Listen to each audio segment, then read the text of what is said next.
পাকা আম থাকতে থাকতে মিস না করে এভাবে বানিয়ে নিন পাকা আমের পাটিসাপটা। এভাবে বানালে পুরো টিপস ফলো করলে আপনাদের প্রত্যেকটা পাটিসাপটাই ফ্রাইং প্যান থেকে খুব সুন্দর উঠবে আর খেতেও কিন্তু দারুণ টেস্ট হবে। আমের পাটিসাপটার জন্য প্রথমেই ব্যাটারটা তৈরি করে নেব। তার জন্য একটা বোলের মধ্যে হাফ কাপে করে দুবারে 1 কাপ ময়দা নিলাম, ওর মধ্যে সামান্য একটু লবণ দিলাম, দিয়ে দিচ্ছি 2 টেবিল চামচ গুঁড়ো চিনি। চিনিটা অবশ্যই গুঁড়ো করে দেবেন, তাহলে পাটিসাপটা খুব সুন্দর ওঠে। দিয়ে দিলাম 2 টেবিল চামচ আমের পাল্প। আমের পাল্পটা কিন্তু একদমই বেশি পরিমাণে দেবেন না, এই পরিমাণ ব্যাটারে আমের পাল্প 2 টেবিল চামচ হলেই পারফেক্ট হবে। আর দিয়ে দিলাম প্রথমে হাফ কাপ দুধ দিয়েছিলাম, তারপর ব্যাটার ঘন লাগছিল বলে পরে আবারও হাফ কাপ, টোটাল 1 কাপ দুধ দিয়ে ভালোভাবে মিশিয়ে নিচ্ছি। আর মিশিয়ে নেওয়ার পর দেখলাম ব্যাটারটা আরও একটু ঘন লাগছিল, তাই কিন্তু আরও হাফ কাপ দুধ দিয়েছি। টোটাল এখানে হাফ কাপে করে 3 বারে 1.5 কাপ দুধ দিয়েছি, অর্থাৎ 1 কাপ ময়দার জন্য কিন্তু 1.5 কাপ দুধ দিয়েছি।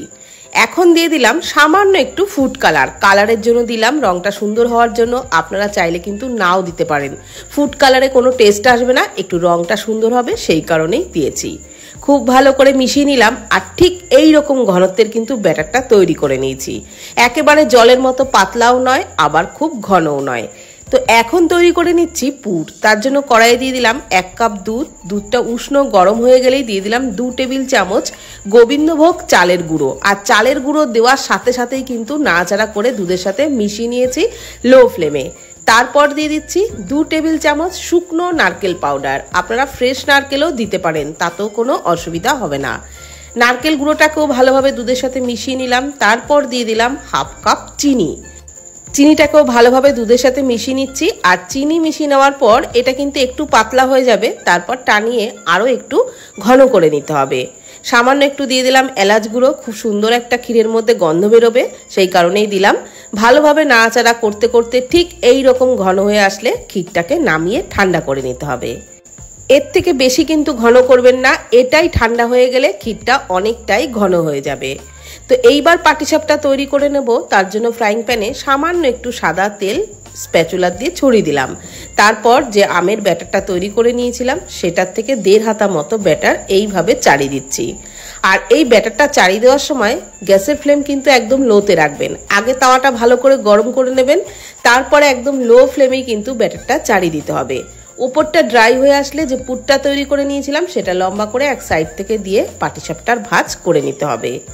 একদমই কোনো সমস্যা হবে না, খুব সুন্দরভাবেই কিন্তু পিঠে ফ্রাইং প্যান থেকে উঠে আসবে যদি না এই মাপে পাটিসাপটা তৈরি করেন। একই রকমভাবে আমি আরও একটা পিঠে বানিয়ে দেখাচ্ছি। আবারও একটু সামান্য সাদা তেল দিয়ে দিলাম, আপনারা চাইলে ঘি দিয়েও কিন্তু ভাজতে পারেন, তাহলে টেস্টটা আরও বেশি ভালো লাগবে। তো আবারও 1.5 হাতা মতো ব্যাটার চাড়িয়ে দিলাম। ঠিক একই রকমভাবে এই পিঠেটাও ভেজে নিচ্ছি। তারপর ওপরটা ড্রাই হয়ে আসলে একই রকমভাবে পুরটা দিয়ে দিলাম লম্বা করে। তারপরে এইভাবে রোলটা করে নিলেই এই পাটিসাপটাটাও কিন্তু রেডি হয়ে যাবে।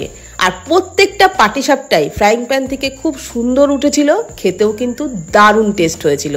তো পাকা আম থাকতে থাকতে এই রেসিপি একবার অবশ্যই ট্রাই করুন। বাড়ির প্রত্যেকে দেখবেন চেয়ে চেয়ে খাবে, এতটাই কিন্তু টেস্টি হয়। তো ভিডিওটি কেমন লাগলো প্লিজ কমেন্টের মাধ্যমে জানাবেন। আজকের মতো এই পর্যন্ত। ভালো থাকবেন, সুস্থ থাকবেন, ধন্যবাদ।